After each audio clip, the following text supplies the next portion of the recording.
Hi hello welcome to Prajanetram. 2025-26 ఆర్థిక సంవత్సరానికి సంబంధించిన కాగ్ ప్రొవిజనల్ అకౌంట్స్ నివేదిక ఇప్పుడు ఆంధ్రప్రదేశ్ రాజకీయాల్లో మరియు ఆర్థిక వర్గాల్లో తీవ్ర చర్చకు దారితీస్తుంది.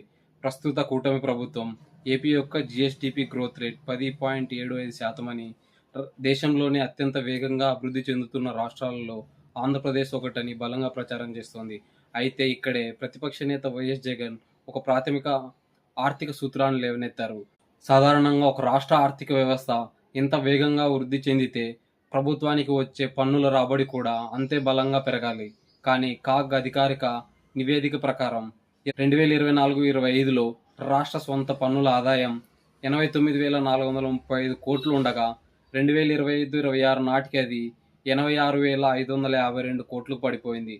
అంటే రాష్ట్ర ఆదాయంలో స్పష్టంగా -3.22% ప్రతికూల వృద్ధి నమోదైంది. అభివృద్ధి రేటు పెరుగుతున్నప్పుడు పన్నుల వసూలు ఎందుకు పడిపోతున్నాయనేది ఇప్పుడు అధికార పక్షాన్ని డిఫెన్స్ లోకి నెట్టే ప్రధాన ప్రశ్నగా మారింది.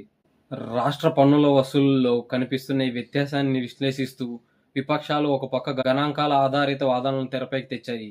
2023-24 ఆర్థిక సంవత్సరంలో రాష్ట్రపు సొంత ట్యాక్స్ రెవెన్యూ 85,922 కోట్లు. ఏటా కనీసం ఒక 8% సాధారణ వృద్ధి రేటును పరిగణలోకి తీసుకున్న ఈ 2 సంవత్సరాలలో రాష్ట్ర ఆదాయం కనీసం 1,219 కోట్లకు చేరాలి.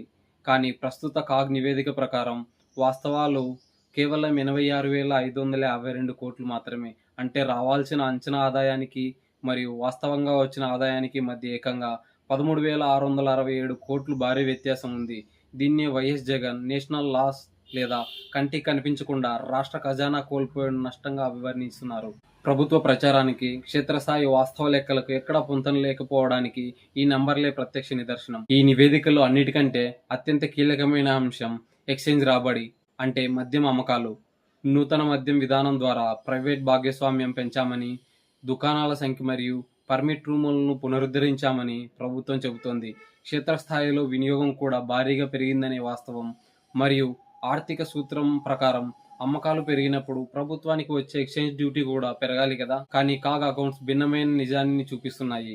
2024-25లో ఎక్స్చేంజ్ రెవెన్యూ 19,822 కోట్లు ఉండగా 2025-26 నాటికి అది 18,251 కోట్లకు పడిపోయింది. అంటే ఒక ఏడాదిలో ఏకంగా -8.2% ఆదాయం క్షీణించింది. ఈ పతనంపై ప్రతిపక్షాలు 3 ప్రధాన అనుమానాలను వ్యక్తం చేస్తున్నాయి.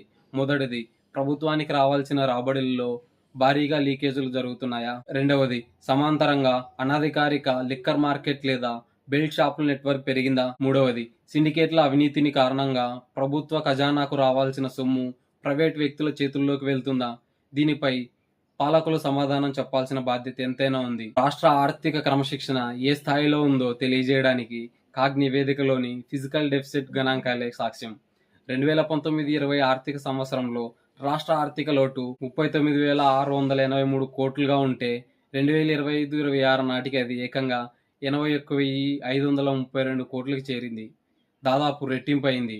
గత ప్రభుత్వం అప్పులు చేసిందని విమర్శలు చేసిన కూటమి నేతలు ఇప్పుడు ఏకంగా బడ్జెట్ వ్యయంలో 32% కేవలం అప్పులపైన ఆధారపడడం గమనార్హం. దీనికంటే తీవ్రమైన ఆరోపణ ఏపీఎండీసీ ద్వారా సేకరించిన 9,000 కోట్లు ఎన్సీడీ నిధుల వివాదం. ఈ భారీ నిధులను రోడ్లు, ప్రాజెక్టులు లేదా మౌలిక వసతుల కల్పన వంటి ఆస్తి సృష్టికి వాడకుండా ప్రభుత్వంలో రోజువారీ ఖర్చుల కోసం మళ్లించారనేది ప్రధాన ఆరోపణ. అంతేకాకుండా ఈ అప్పులను అప్పుగా చూపించకుండా నాన్ ట్యాక్స్ రెవెన్యూ లెక్కల్లో చూపిస్తూ ఆదాయం పెరిగినట్లు భ్రమ కల్పిస్తున్నారనే విమర్శ ఆర్థిక నిపుణుల నుండి వ్యక్తమవుతోంది. మొత్తంగా కాగ్ విడుదల చేసిన ఈ ప్రొవిజనల్ అకౌంట్స్ ఆధారంగా ప్రతిపక్షాలను స్పందిస్తున్న ప్రశ్నలు చాలా సూటిగా ఉన్నాయి. రాష్ట్రం నిజంగా 10.75% వేగంతో వృద్ధి చెందుతుంటే జిఎస్టీ కేవలం 3.28%, సేల్స్ ట్యాక్స్ 2.23% మాత్రమే ఎందుకు పెరిగాయి? ఎక్స్చేంజ్ రాబడి మైనస్లోకి ఎందుకు వెళ్ళింది? క్షేత్రస్థాయిలో ఆర్థిక మందగమనం స్పష్టంగా కనిపిస్తోందని విపక్షాల వాదన. అయితే ఈ ఆరోపణలపై అధికార పక్షం కూడా తమ కౌంటర్ వాదనలను వినిపిస్తోంది. ఇవి కేవలం ప్రొవిజనల్ అకౌంట్స్ మాత్రమే, ఫైనల్ ఆడిట్ రిపోర్ట్ నాటికి నంబర్లు మారే అవకాశం ఉందని చెబుతోంది. అలాగే గత ప్రభుత్వం పెండింగ్లో పెట్టిన వేల కోట్ల లయబిలిటీల వల్ల ప్రస్తుత ఆర్థిక వ్యవస్థపై ఒత్తిడి ఉందని, అమరావతి, రేవుల నిర్మాణం మరియు పారిశ్రామిక హబ్ వంటి లాంగ్ టర్మ్ ఇన్వెస్ట్మెంట్స్ కోసం ఈ అప్పులు అవసరమవుతున్నాయని సమర్థిస్తోంది. కానీ అంతిమంగా ప్రజాస్వామ్యంలో ప్రజలు గమనించేది ఒకటే, గణాంకాలలో వృద్ధి చూపించడం వేరు, నిజంగా ప్రజల జీవితాల్లో, ఉద్యోగాల్లో, వ్యాపారాలలో వృద్ధి కనిపించడం వేరు. ఈ కాగ్ నివేదికపై మరియు రాష్ట్ర ఆర్థిక పరిస్థితులపై మీ అభిప్రాయాన్ని కింద కామెంట్లో తెలియజేయండి.